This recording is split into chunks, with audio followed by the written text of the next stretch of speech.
Flute of Enders, we learn about octave sign, which is written 8VA. It means you need to play your sound 8 keys higher, which is where you are, just move the same spot and play higher. We will start from left hand on, middle C, right hand on, every good, start from G, and stay in this position.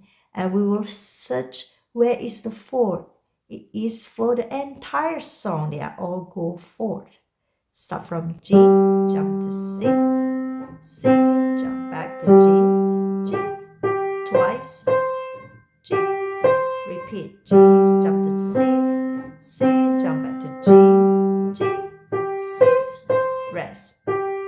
From C, G, G, C, C, C, G, go up to A, G, back to G, skip to C, C, jump to G, G, C, rest, G, C, rest, G, C, and move higher.